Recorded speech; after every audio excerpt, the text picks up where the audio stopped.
Previously, we used NLTK package to tokenize our words. And the NLTK package is popular for classification models, and we'll look at some classification models in later videos. An alternative package to tokenize your words is Count Vectorizer.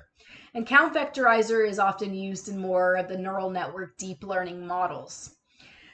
We can use Count Vectorizer to tokenize, in which case what we would need to do is we need to first extract our text. And so you'd still need to go through that first process of pulling the text from the PDF. And then if we look at that, right, it has a lot of random mess in it.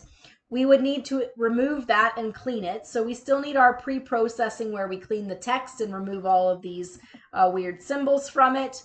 And so that gives us our clean version here. Now, if you want to do Count Vectorizer from there, then it's going to do the tokenization for you. So from sklearn.features_extraction.text, we will import Count Vectorizer, and we'll import pandas as PD, but we probably already had it running for some of these previous things. So in order to put it in the form that Count Vectorizer needs it to be in, we are going to need to take our text here and put it into a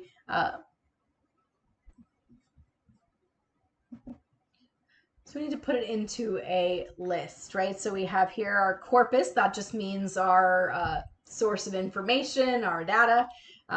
So we're going to put acan here into a list. And then what we're going to do is have it do Count Vectorizer. And the process that you see here is very similar to what we'll see with our machine learning processes, where we call the method. So here we're going to call Count Vectorizer. It is going to use the English stop words. Notice we haven't added any of our own at this point. And that is we're just going to call that Count Vect. And then it's going to fit and transform onto that text. Okay, so we'll call this BOW for our bundle of words. And we're going to then do from Count Vec, so from the method here that we're using, we're going to pull the vocabulary. So when you do that, when you pull the vocabulary, what we get here are these different words. And what Count Vectorizer gives you is it gives you the location of the words. So it allows for more complicated analysis because it's not just a list of words itself, but it also tells you about where it's located. So we want to, for the purposes of this particular video, just use this method to create our word clouds.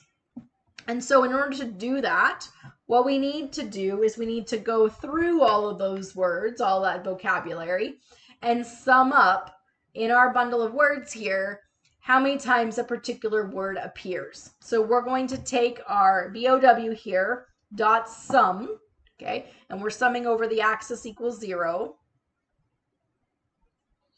Okay, and we're going to call that the sum underscore words. So then what we can do is have it create for us our word frequencies where it is giving us the word and the sum of the words, and it's going to do that for every word.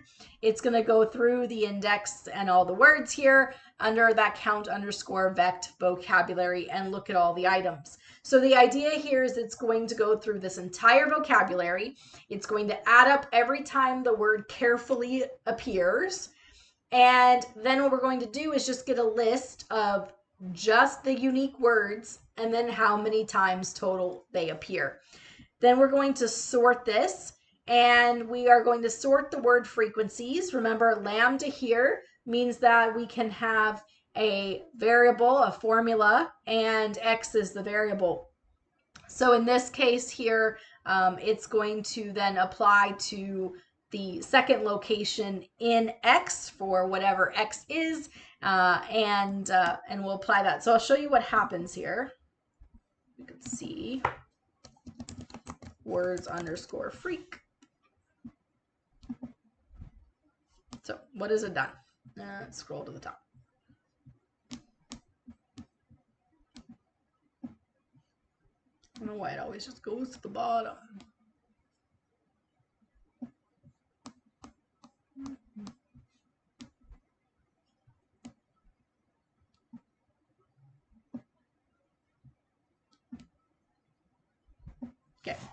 So what it's done is it's taken the word AI. We went through this vocabulary list. It has counted that it has appeared 189 times. And so what we're doing here is that we are taking our word frequencies and we are going to use what's in the second location of the original data set here and using that to sort. And in which case that's the second place here is actually going to be that sum of the words as opposed to, because that it also had information about all the different locations. We're doing reverse equals true because we want to start with the most and go down. So what we see here is that AI is 189, generative was 150. Same thing we saw when we did our word counts with the NLTK package. Okay. All right. So now we have our list of words and their most frequent. And so from then on, we can just use the same process we did with the NLTK package to do our word cloud. So we import matplotlib.pyplot.splt. From word cloud, we import word cloud, capitalized W, capitalized C. We need those for our image here. We'll set it right now for background color equals white, color map equals GNU plot. Again, if you want to change it to something else, this one's kind of reds, oranges, and yellows. Change to something different. Because it is now formatted as our list of words and the frequencies, we're going to use generate from frequencies, and then here it is a dictionary that we have here, and the name of it is words underscore frequencies. So words underscore frequencies is what we created, and then we can create the word cloud from that using this function. Note, compared to the previous video where we had word cloud do the tokenization from the text, and so the command there was different. Okay, so really depends on how your data is formatted. What are you using? So here we can see generative AI, federal, Canada. Notice that the tokenizer here is still kept in some numbers. So 27 appears a bunch, 2023 appears a bunch. We didn't see that in the pipeline tokenization we had done with the NLTK, right? Because we had told it to remove the numbers. So we didn't have a random 10, a random 27 appear. If you decide you don't want that 27 and 23 and 10 to appear, we can create new stop words. So here we're going to create a list. What are those words you want to remove? So as we look at this, we say, I don't want 31 or 10 or 27, right? Maybe I don't want AI and generative, because we all know that that's the topic of the text here. So we can create new stop words. In which case, what you're going to need to do is you're going to need to take this table here.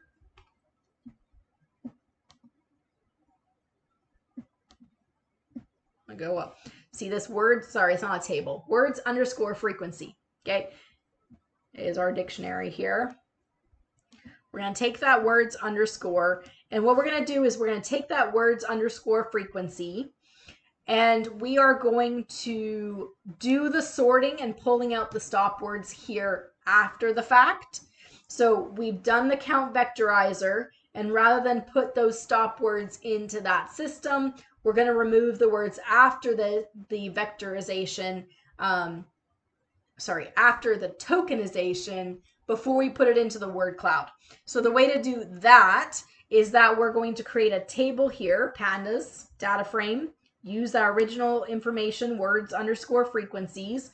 The columns are going to be words and frequencies. So we're going to take this, and what we're going to do here with the next command here is that we are going to say from this table, which text.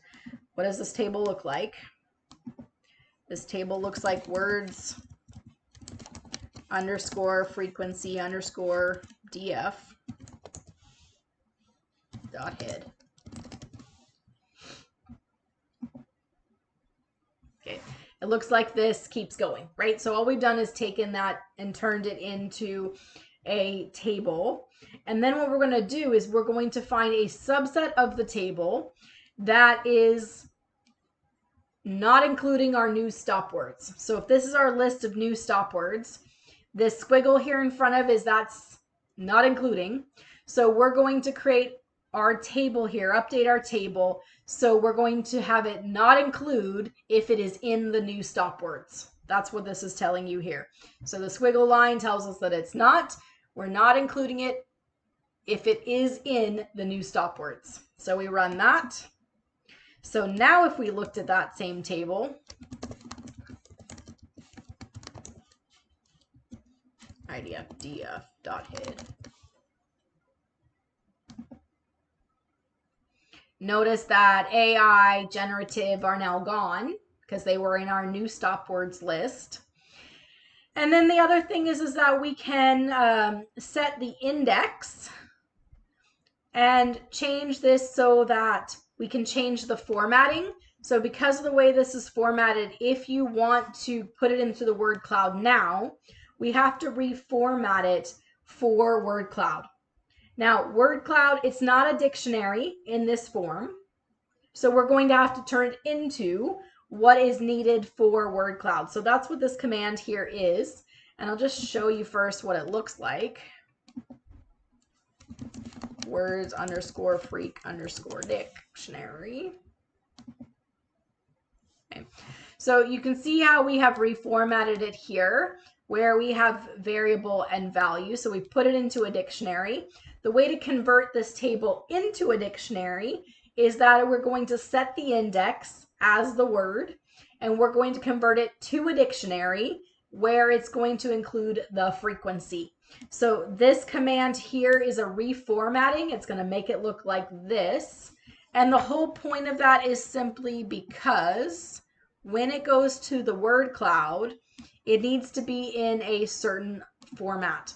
And so here it is going to be, in order to use that generate from frequencies, we need to format it first. So that's what we're doing here, is reformatting it so that word cloud will accept it. Otherwise, the rest of this is exactly as you've seen before. And again, tools, institutions, information, the most important, the most frequently appearing words after the ones that we removed from the system. So what we see in this particular approach is we can use Count Vectorize to tokenize the data instead of NLTK.